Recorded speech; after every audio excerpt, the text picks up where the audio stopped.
Welcome back to चट्टा मीठा। आज हम बनाने जा रहे हैं अमोट। अमोट को आम पापड़ भी कहते हैं और ये बहुत आसानी से बनेगा और इसको बना के आप 1 साल तक के लिए स्टोर कर सकते हैं। तो यहाँ पे हमने ले लिया है 300 ग्राम के करीब पका हुआ आम ले लिया है। मैं आपको थोड़ा सा बना के दिखाऊंगी। तो आप ऐसे तो 1 kg 2 kg का ज़्यादा बनाना चाहिए ये आम पापड़ जो है, ताकि स्टोर करके रख लें। आम के सीज़न में बना लीजिए, फिर जब आम का सीज़न ख़त्म हो जाए तब खाइए या जब भी खाइए, बहुत अच्छा लगता है। बच्चों को बहुत पसंद है। सफ़र में रख लीजिए, जाने के टाइम बच्चे कॉलेज स्कूल जा रहे हैं तो लेके जाते हैं, अच्छा लगता है खाने में। टेस्टी है और हेल्दी भी है। इसमें कुछ भी नहीं जाएगा, सिर्फ मैंगो प्यूरी रहेगा और थोड़ा सा जागरी जाएगा। तो ये पल्प हमने सब रेडी कर लिया, इसका फाइन सा प्यूरी बना लिया। कैसे भी आप बना लीजिए, हैंड ब्लेंडर से या फिर मिक्सर जार में ब्लेंड कर लीजिए। अब इसको छलनी से छान लेंगे। छलनी से छानने से क्या होगा कि बहुत स्मूथ सा हमारा मिक्सचर होगा और इससे जो है आम पापड़ बहुत ही अच्छा सा बनेगा। तो इसमें हमने 50 ग्राम के करीब थोड़ा सा जगेरी डाल दिया था, यानी कि गुड़ डाल दिया है। गुड़ की जगह पे आप शुगर भी डाल दीजिए, चीनी डाल दीजिए। तो यहाँ पे आप 2 टेबल स्पून भर भर के डाल दीजिए, चीनी डाल दीजिए। और चीनी या गुड़ कुछ भी नहीं डाल सकते तब भी ठीक रहेगा, मगर क्या है कि वो आप स्टोर करके बहुत दिन तक नहीं रख सकते हैं। और गुड़ और चीनी डालने से आप इसे स्टोर करके रख सकते हैं। तो इसको 15 मिनट लगेगा पकाने में। इतना आपको पकाने में 15 मिनट लगेगा। सिम फ्लेम पे बनाना है, जले नहीं, और चलाते रहना है कंटिन्यूसली ताकि चिपके नहीं। बहुत थोड़ा सा मिक्सचर है जो चिपक जाएगा। अब ये देखने में अपने आप ही एकदम गोल्डन हो जाएगा। देखिए कलर कितना प्यारा हो जा रहा है, गोल्डन हो जाएगा और थिक हो जाएगा। तो ये देखिए हमारा मिक्सचर जो है अब रेडी होने वाला है। तो यहाँ पे हम स्टोव ऑफ कर लेंगे और ये पैन उतार लेंगे।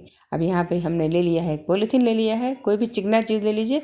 इसमें थोड़ा ऑयल ग्रीस कर लेंगे ताकि निकालने वक्त आसानी होगी। अब ये मिक्सचर को हम आम पापड़ के मिक्सचर को जो है फैला लेंगे। जितना पतला और जितना बराबर से हो सके उतना बराबर से फैला लीजिए। तो इसका तो आप 5 kg 6 kg बना के रख लीजिए। और जितना भी है एक्स्ट्रा, कभी कभी आम घर पे आ जाता है तो पका हुआ आम में लगता है क्या करें, पका हुआ आम है। कच्चा आम का तो अचार वगैरह बना के रख लिया जाता है। तो ये पका हुआ आम का आप अमूट बना लीजिए और धूप में ये 2 दिन में एकदम सूख जाएगा, सूख जाए। तो अभी बारिश अगर हो रही है, अभी मैं बनाई हूँ तो बारिश हो रही है, तो ये 4 दिन लग गया था सूखने में। ये 4 दिन में देखिए सूख गया खूब अच्छे से है। फ़ैन के नीचे रखना पड़ा और ढक के, ताकि कोई मतलब कुछ गंदगी नहीं लगे। और अच्छा से ढक के सुखाइए ताकि हेल्थ के लिए भी अच्छा रहे। अब ये सूख गया है तो मैंने स्केल ले लिया है ताकि बराबर, जैसे भी आप कट कर सकते हैं कट करके खाइए, मगर स्केल से हमने 2-2 इंच के करीब देखिए नाप लिया था।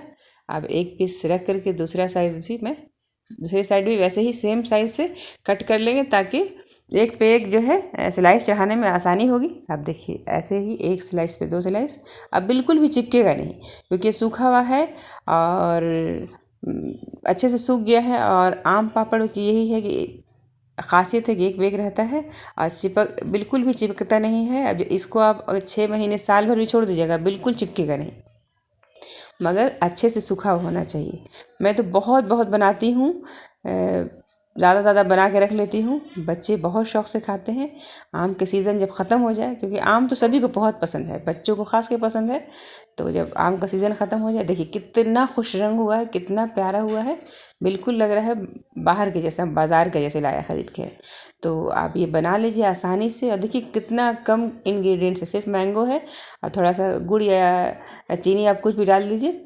तो यहाँ पे गुड़ डालिए, वो हेल्थ के लिए भी अच्छा रहता है। तो बना के एक बार देखिए, ट्राई कीजिए और अच्छा लगे तो वीडियो को लाइक ज़रूर कीजिएगा, शेयर कीजिए और हमारे चैनल को सब्सक्राइब ज़रूर कीजिए। तो ये आम पापड़ का वीडियो आपको कैसा लगा